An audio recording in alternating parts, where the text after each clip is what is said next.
मित्रों, मैं doctor Dharmendra Kumar Sinha, visiting professor psychologist.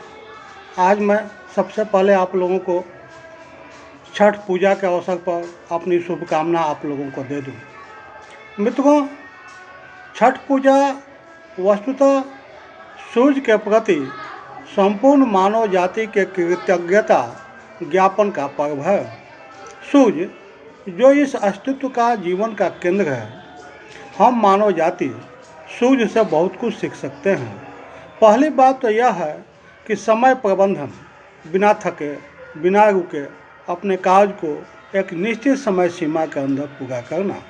दूसरा जो आवश्यक तत्व है वह है अनुशासन, अपने कार्य को सुव्यवस्थित ढंग से संपन्न करना।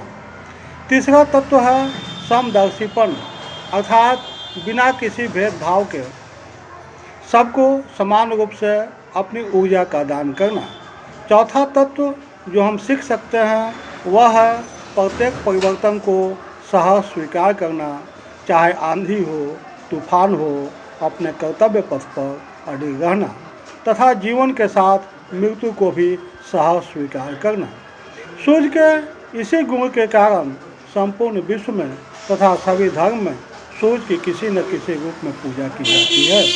मित्र, यह छठ पूजा सूर्य एवं जल के महत्ता को महसूस करने तथा जीवन में अंगीकार करने का भी पर्व है। पानी जो जीवन का केंद्र है, पानी से नरम कुछ भी लचीला नहीं होता। पानी की एक बूंद अपना इतिहास लिखे तो ब्रह्मांड की व्याख्या करेगी। गिरते हुए पानी से पत्थर भी टूट जाते हैं। पानी की आवाज़ जीवन की आवाज़ है। यह जीवन भी एक सरोवर की तरह है। जिस तरह से आप पानी में कितना भी गहरा उतरें, इसके अंतिम तल अबूझ एवं अगम्य रह जाता है, ठीक उसी तरह से जीवन है। जीवन को देखना पानी को देखना है, उससे आप बहुत कुछ सीख सकते हैं। जब जीवन आपके रास्ते में पत्थर रखे तो पानी की एक सतत बूंद भी सबसे कठिन पत्थर को अनुकूलित कर देती है। जब आप अपनी आत्मा से कोई कार्य करते हैं तो आपको लगता है कि आप में एक नदी बह रही है। हम सब अलग अलग पात्रों में पानी ही है। जीवन पानी की तरह तरल है, एक शक्तिशाली धारा की तरह जो सतत प्रवाहित होती रहती है। मार्ग के कोई बाधा उसे गंतव्य तक पहुंचने से नहीं रोक पाते हैं। इसलिए अपने आंसुओं से कभी दुखी मत होना, क्योंकि चट्टानें कभी झरनों पर पछताती नहीं है।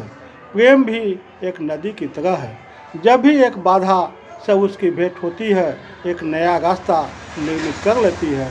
इसलिए आपका प्रेम भी सतत एवं मुक्त रूप से प्रवाहित होना चाहिए, बिना किसी कामना एवं अपेक्षा के। हमेशा पानी की तरह रहें, नरम और विनम्र, लेकिन पानी की तरह ही शक्तिशाली और टिकाऊ। साथ ही जिस तरह से पानी कभी अपनी आशा और विश्वास नहीं खोती, उसी तरह से हम भी आशा और विश्वास का दामन नहीं छोड़ना चाहिए। जिस तरह से नदी में कुछ बूंदें गंदे मिल जाने से संपूर्ण नदी प्रदूषित नहीं हो जाती है, ठीक उसी तरह से कुछ दुष्ट प्रवृत्तियों वालों के कुकृत्य से संपूर्ण मानवता नष्ट एवं प्रदूषित नहीं हो जाती है। यह सीख भी हमें पानी से लेनी चाहिए। मित्रों, वस्तुतः यह छठ पर्व हमें जीवन और पानी के महत्व को समझने और अपने जीवन में अंगीकार करने का पर्व है।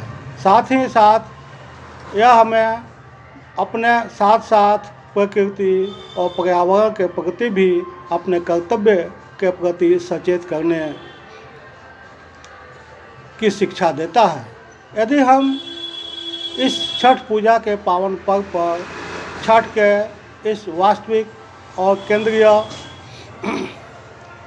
विचार को, महत्ता को अपने जीवन में अंगीकार करें, तो ही वास्तव में इस छठ पूजा की सही महत्व हम अपने जीवन में स्वीकार कर पाएंगे तथा इससे ज़्यादा लाभ ले पाएंगे।